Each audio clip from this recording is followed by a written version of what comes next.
L'information, le journal magazine avec Steve Nadjar. Steve, bonjour. Bonjour Philippe, bonjour à toutes et à tous. Merci de nous retrouver pour cette demi-heure d'informations à suivre en direct sur nos sites et applications, mais aussi en direct vidéo sur notre page officielle Facebook. À la une de ce mercredi 24 juin, plusieurs villes israéliennes retrouvent un confinement partiel. La ville d'Elad et plusieurs quartiers de Tibériade ont été désignés hier comme zone restreinte en raison de leur nombre d'infections au Covid-19. On y revient dans quelques instants. La mise en garde de députés européens contre le plan d'annexion israélien d'une partie de la Judée-Samarie, également au sommaire de ce journal, une déclaration commune à laquelle a répondu une autre initiative soutenue cette fois par d'autres élus européens, notamment Manuel Valls. Nous en parlerons avec Gabriel Attal. Le président Hassan Rouhani favorable à une reprise des négociations sur le nucléaire iranien avec les États-Unis, mais sous condition. La politique américaine dans le dossier iranien, nous y reviendrons avec l'invité de cette édition, la spécialiste des États-Unis, Annick Cizel. Et puis en France, Emmanuel Macron sous le feu des critiques. Selon Mediapart, le président de la République aurait adressé une note au parquet national financier pour dédouaner le secrétaire général de l'Élysée, Alexis Kohler, accusé de prise illégale d'intérêt dans le dossier de l'armateur MCS. Benyamin Netanyahou avait prévenu il y a quelques jours, le gouvernement prendrait des mesures fortes pour limiter la nouvelle propagation de l'épidémie du Covid-19 en Israël. Nous y voilà, alors que 459 nouveaux cas d'infection ont été enregistrés en 24 heures selon le dernier bilan ce matin des autorités sanitaires israéliennes. Plusieurs villes du pays ont été placées hier soir sous surveillance accrue, désignées zone restreinte. La ville orthodoxe d'Elad, mais aussi plusieurs quartiers de Tibériade dans le nord d'Israël ont été bouclés par les forces de l'ordre. La ville de Bat Yam, près de Tel Aviv, pourrait être également la prochaine concernée. Concrètement, seuls les résidents de ces zones restreintes pourront y circuler. Des exceptions seront néanmoins prévues pour ceux et celles qui s'y rendraient pour travailler ou étudier sans y résider. Des décisions qui interviennent alors que les autorités israéliennes cherchent à freiner l'accélération de la circulation du coronavirus qui ressemble de plus en plus à une deuxième vague. 5460 personnes sont actuellement malades en Israël, dont 28 sous respirateur artificiel et 40 se trouvant dans un état grave. Deux données qui servent, vous le savez, d'indicateur aux autorités politiques et sanitaires pour évaluer la situation. Dans ce contexte, une réunion du cabinet Corona, tel qu'on le surnomme désormais depuis 3 mois en Israël, se réunit depuis ce matin. Cabinet qui devrait décider dans les prochaines heures la reprise du programme de surveillance du Shin Bet, et ce, malgré l'opposition du chef de l'agence de sécurité intérieure, Nadav Argaman, au regard de la situation jugée selon lui encore gérable. Selon les dernières informations, les ministres Kahol-Lavan de la coalition auraient finalement soutenu le retour de cette mesure qui comporterait néanmoins certains inconvénients, comme nous l'explique tout de suite notre correspondante à Jérusalem, Pascal Sunshine. Le retour de l'épidémie de coronavirus place les autorités israéliennes devant une série de dilemmes et parmi eux, jusqu'à quel point la protection de la santé publique peut-elle s'accommoder d'interventions de l'État ? Dimanche, en Conseil des ministres, le patron du Shin Bet, les services de sécurité intérieure d'Israël, avait exhorté le gouvernement à ne pas ordonner à ses services de reprendre la surveillance téléphonique des malades du Covid-19.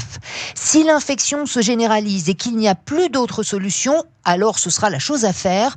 Mais à ce stade, je vous demande instamment de ne pas faire entrer le Shin Bet dans ce projet de loi, avait déclaré Nadav Argaman. Outre que ses propos enregistrés avaient fuité dans la presse, déclenchant la fureur de Benyamin Netanyahou, il révèle un certain nombre d'enjeux sérieux. Au début de l'épidémie de coronavirus, l'état d'urgence sanitaire avait permis de réquisitionner par décret les services du Shin Bet pour localiser les malades et aider ainsi à limiter les risques de contagion. C'est dans le cadre de la lutte antiterroriste que les services de sécurité intérieure d'Israël ont développé une technologie permettant de traquer et de reconstituer les mouvements et les contacts de terroristes, notamment par le bornage de leur téléphone, afin de démanteler les réseaux ou d'enrayer les attentats. Le dispositif a donc été utilisé jusqu'au début du mois de juin pour traquer les mouvements des patients diagnostiqués et prévenir ceux qui les avaient croisés de se mettre en quarantaine mais il ne sera plus possible de le reprendre sans le vote d'une loi dans ce sens par le Parlement. C'est sur ce point que planche le gouvernement israélien et que le directeur des services de sécurité intérieure freine donc des 4 fers.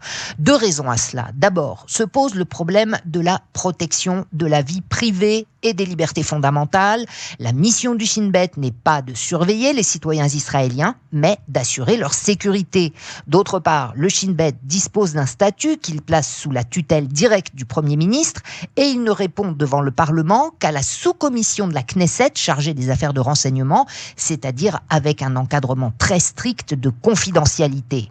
Détaillé dans un texte de loi, les prérogatives du Shin Bet reviendraient à exposer ses moyens et ses ressources et permettre ainsi aux organisations terroristes de trouver des parades, ce qui menacerait donc la sécurité des citoyens. Face à ce double problème, des solutions existent pourtant, à commencer par l'utilisation de technologies purement civiles, développées dans des applications téléchargeables sur les téléphones et qui permettent aux usagers de savoir s'ils ont été en contact avec une personne malade, mais pour cela, il faut que le malade lui-même accepte de s'enregistrer comme tel. En outre, cette technologie fonctionne non pas sur le GPS, mais sur le Bluetooth, ce qui augmente sa précision, et les informations disponibles doivent respecter l'anonymat des usagers. La solution de facilité reste pourtant de recourir aux ressources du Shin Bet, qui, elles, sont déjà opérationnelles. Le ministère de la Santé y est favorable, de même que l'Organisation israélienne des médecins, mais il faudra impérativement trouver le garde-fou démocratique que réclament même les services de sécurité intérieure d'Israël. On va marquer une pause et on se retrouve dans un instant pour la deuxième partie du journal. À tout de suite. Ouvre Philippe la page annexion de ce journal avec ses déclarations de Benny Gantz qui continue à faire parler d'elle. Le ministre de la Défense israélien et Premier ministre suppléant s'est montré favorable hier lors d'un point presse à une annexion unilatérale de la Judée-Samarie en l'absence de volonté palestinienne de négocier. Nous ne continuerons pas à attendre les Palestiniens s'ils nous opposent un non définitif à tout. Alors nous serons dans l'obligation d'avancer sans eux, a déclaré Benny Gantz, qui qualifie ce refus palestinien, je cite, de merdier profond. Des déclarations qui valent désormais au chef de Kahol Lavan des critiques virulentes, notamment de la part des mouvements de gauche, en particulier de Shalom Arshav, la paix maintenant. Et la réponse de Mahmoud Abbas est tombée il y a quelques minutes. L'arrêt des accords avec Israël n'est pas un rejet de la paix, estime le président de l'autorité palestinienne. Un projet d'annexion israélien d'une partie de la Judée-Samarie dont la première phase devrait entrer, vous le savez, en application dès le 1er juillet prochain. Et dans le monde arabe, les oppositions à ce plan s'expriment de plus en plus fortement. Selon la chaîne de télévision 13, le Qatar aurait menacé Israël de suspendre son aide financière à la bande de Gaza en cas d'annexion. Un soutien financier dont serait tributaire un éventuel cessez-le-feu entre Israël et le Hamas. Je me tourne maintenant vers Gabriel Attal. Bonjour Gabriel. Bonjour Steve.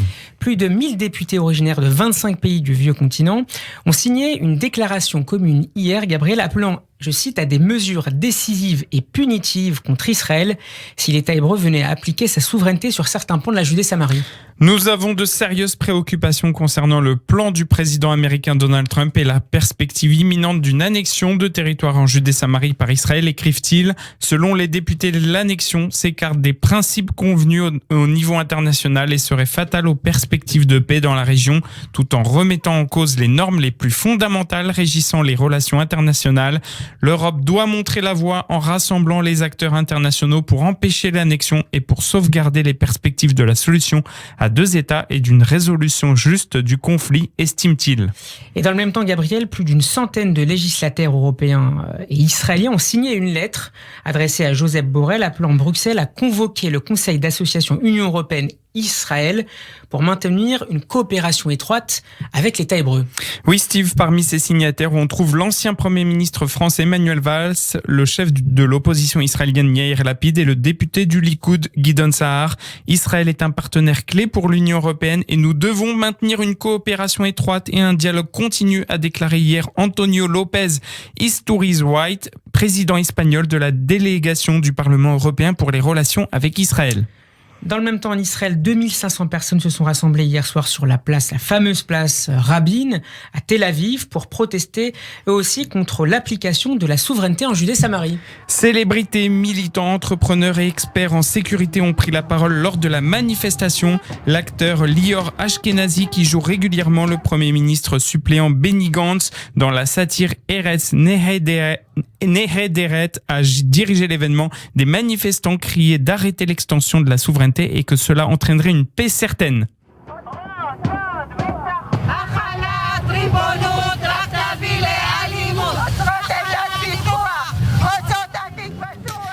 Au cours de la manifestation à la tribune, Amos Yadlin, chef de l'Institut pour la sécurité nationale, a expliqué les risques liés à la sécurité de l'annexion, affirmant qu'Israël est sur la voie d'une solution à un seul État pour 2 nationalités, juives et arabes. Notre objectif est un État juif démocratique, sûr, légitime et éthique. Rehem Younis, entrepreneur et vainqueur de l'insigne présidentiel de l'industrialisme, a lancé « Ne vous laissez pas berner ». L'annexion est une catastrophe économique pour les 2 parties. Elle ruinera tout ce que nous avons travaillé pour construire ensemble. Merci Gabriel. On va écouter maintenant à ce sujet un autre point de vue, celui d'Aryeh Ben Semoun. C'est le directeur exécutif d'Elnet France et il était l'invité ce matin d'Ilana Faradian. On l'écoute. 2 réflexions tout d'abord, Ilana. La première, c'est qu'on ne sait pas exactement ce que les Israéliens vont faire et si même ils vont le faire. Non pas le transfert de souveraineté, mais l'application de la loi israélienne sur les territoires de Judée-Samarie, c'est-à-dire quelque chose qui n'a rien à voir avec l'exercice de la souveraineté ou de l'annexion d'un territoire. Je me permets d'insister là-dessus parce que c'est une petite notion de droit international que tout le monde a à la bouche, mais que la plupart des gens ne connaissent pas. D'abord parce que ces territoires n'appartiennent à personne. Et ils sont, comme avait l'habitude de le dire le président de la République François Mitterrand à l'époque, non pas des territoires occupés, mais des territoires disputés. Il y a effectivement des revendications. Il y a celles absolument légitimes des Israéliens, qui d'ailleurs leur ont été reconnues par le droit international, notamment lors de la conférence de San Remo il y a 100 ans. Je ne m'étends pas là-dessus, mais je donne juste une indication pour pouvoir permettre à nos auditeurs de s'y référer. Et puis, il y a la revendication des Palestiniens qui n'a aucune légitimité, puisqu'il faut quand même rappeler qu'il n'existe pas d'État palestinien, qu'il n'a jamais existé d'État palestinien, et qu'à l'heure où nous parlons, l'autorité palestinienne fondée par les accords d'Oslo dispose d'une voix, d'une place au sein de l'Organisation des Nations Unies, de l'ONU, une voix consultative, et aucun territoire n'a été officiellement affecté à ce territoire palestinien qui est aujourd'hui purement virtuel. Ça, c'était le préambule. Maintenant, on invoque effectivement, comme je viens de le dire, le droit international et la 4e Convention de Genève pour accuser Israël de ne pas respecter justement le droit international. Or, la Convention de Genève ne s'applique qu'aux États souverains, qu'aux territoires qui appartiennent à des États souverains.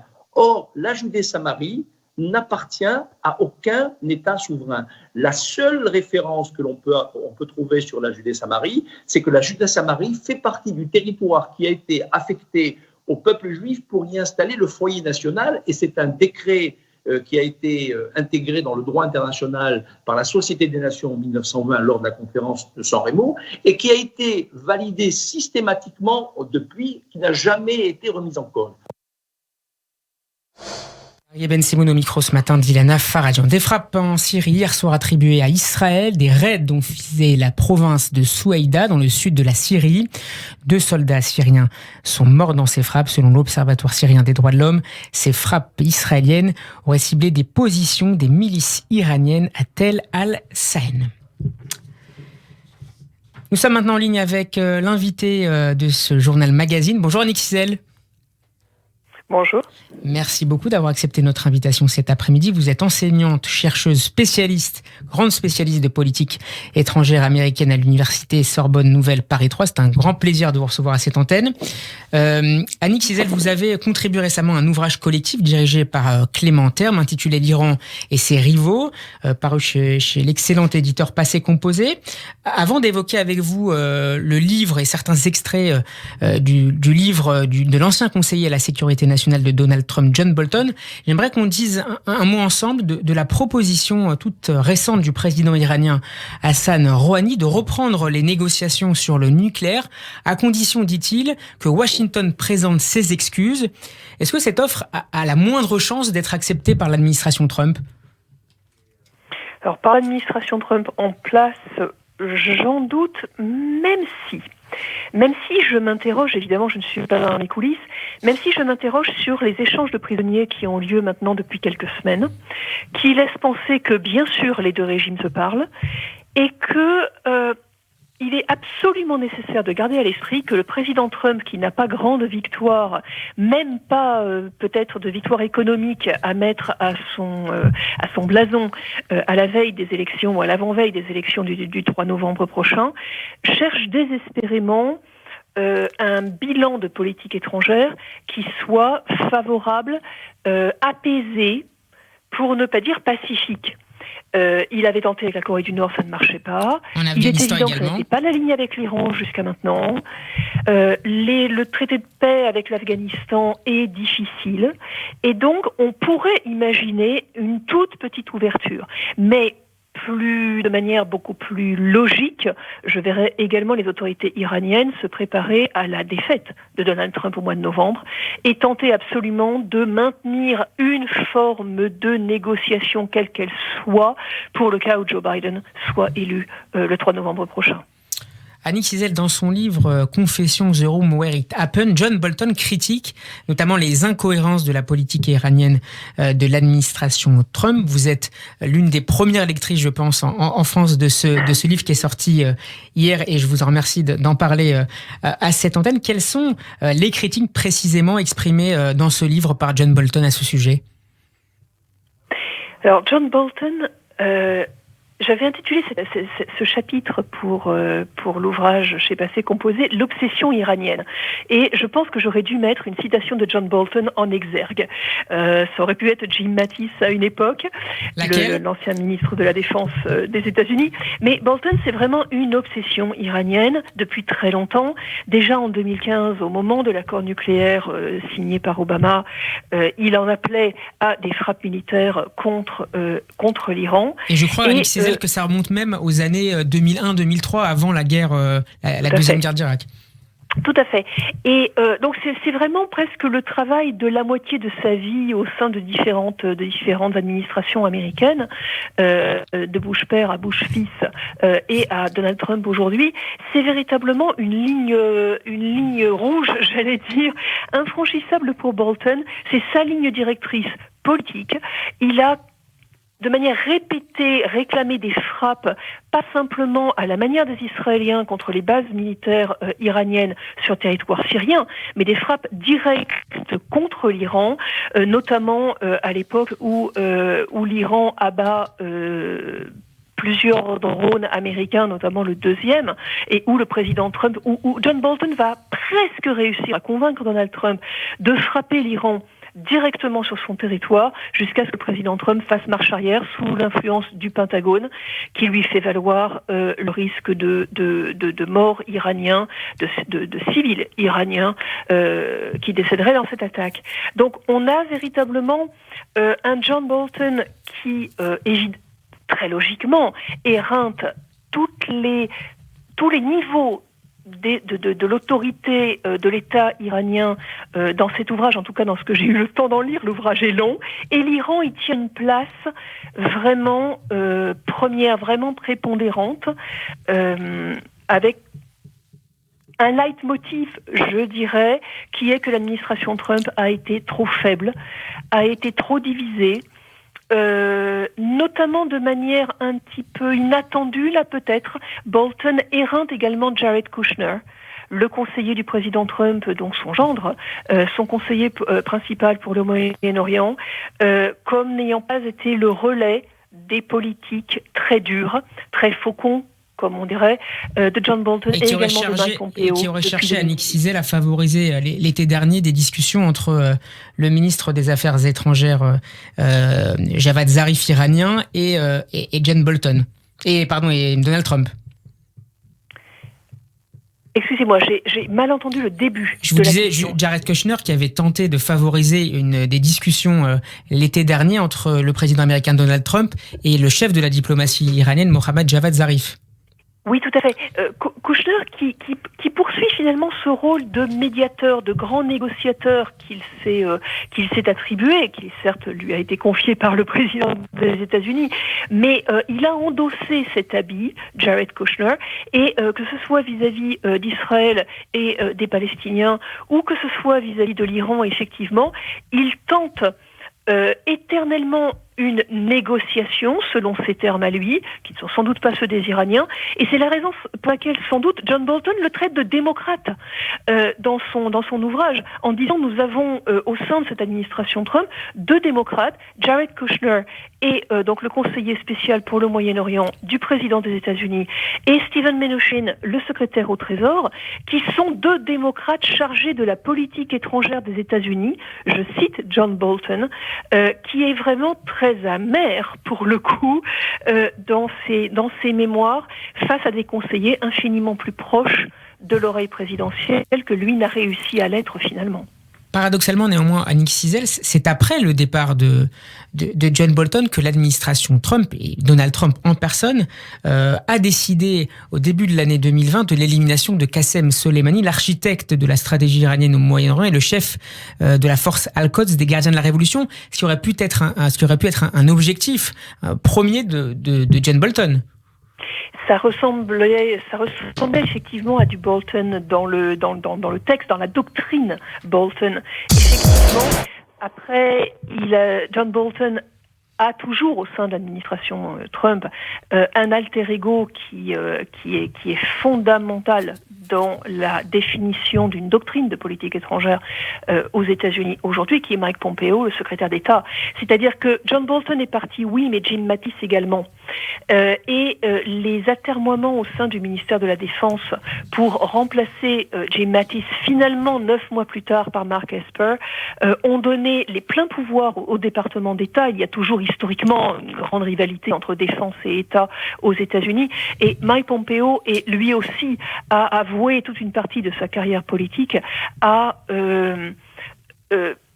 j'allais dire, à un changement de régime iranien, de quelque manière que ce soit.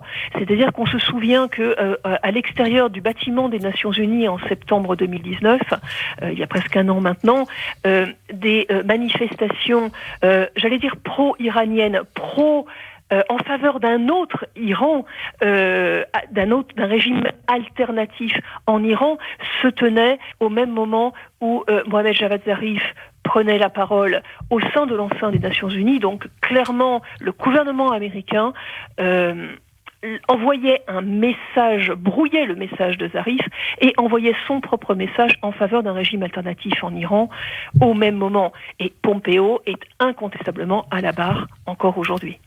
Un dernier mot, Annick Cizel, sur le plan d'annexion d'une partie de la Judée-Samarie par le gouvernement israélien. On a vu ces derniers jours et ces dernières heures en particulier plusieurs responsables ou anciens responsables démocrates. Je pense notamment à Susan Rice, qui était très proche et qui était conseillère à la sécurité nationale de Barack Obama, si je ne m'abuse, prendre position contre ce plan israélien. Quelle pourrait être la position de Joe Biden, en cas d'élection en novembre prochain à la présidentielle américaine?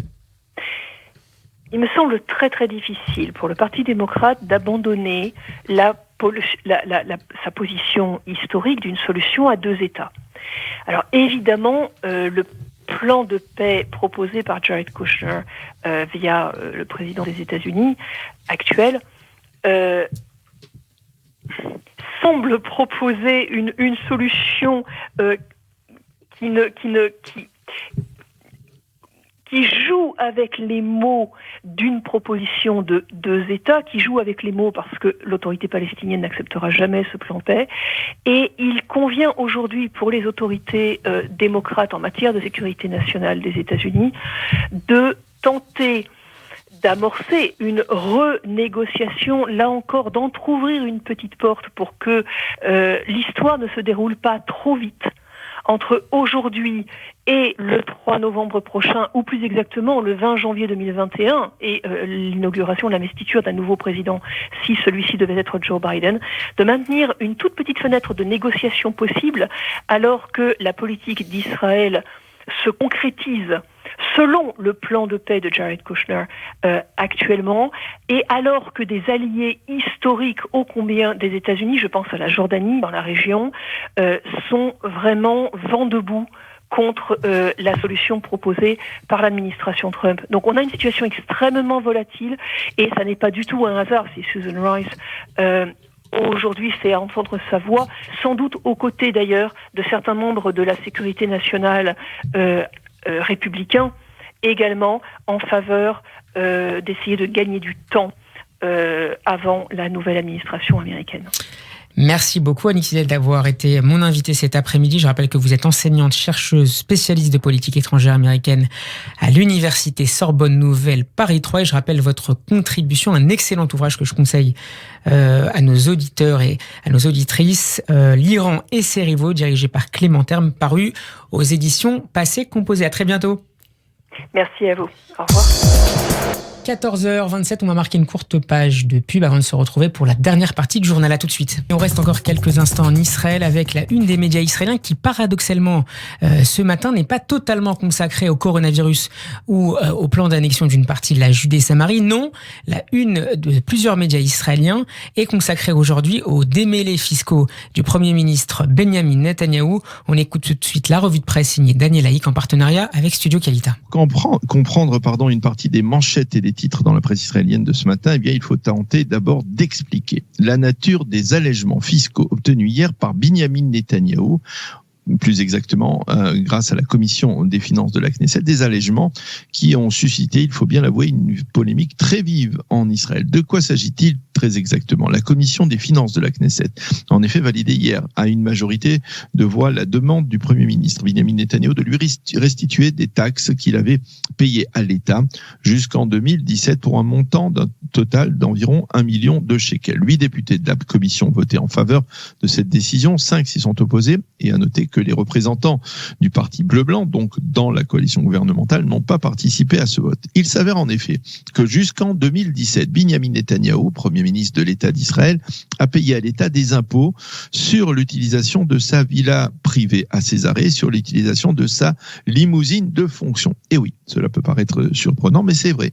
En 2018, une loi votée par la Knesset a dispensé le Premier ministre de verser ses taxes à l'État, et cette loi a été votée après que, dans l'histoire de l'État d'Israël, aucun Premier ministre, à part Netanyahou, n'ait eu besoin de payer des impôts sur des services fournis dans le cadre de sa fonction dans un appartement privé ou une maison privée. Pour illustrer ce dossier, imaginons que Benjamin Netanyahou invite à dîner dans sa villa à Césarée une très haute personnalité étrangère.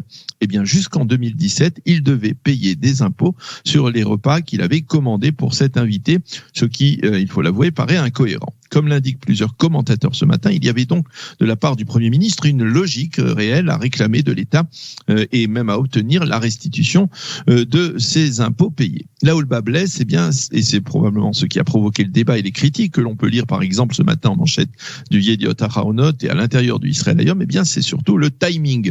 Il est indigne, affirment ces critiques, de la part d'un Premier ministre de se voir restituer 1 million de shekels de déduction d'impôts alors que des centaines de milliers d'Israéliens sont au chômage, que des centaines de milliers d'autres sont au bord de la faillite en raison de la crise économique liée au coronavirus. Le Yediot Ahronot, qui consacre 3/4 de sa une de ce matin à ce dossier, titre « Les allègements fiscaux de Netanyahou fait face aux déceptions des indépendants ». Ce n'est pas tous les jours que l'on voit un Premier ministre récupérer 1 million de shekels alors que les citoyens de son pays sont asphyxiés par l'incertitude de leur situation économique, écrit Merav Batito ce matin dans le Yediot Ahronot.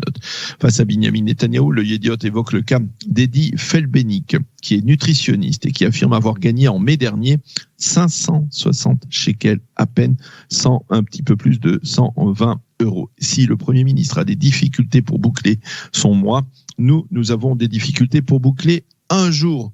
Il est grand temps que l'État se réveille et mette la main à la poche afin de sauver les petites et moyennes entreprises qui s'effondrent les unes après les autres, affirme Edi Felbenik ce matin en première page du Yediot Ahronot.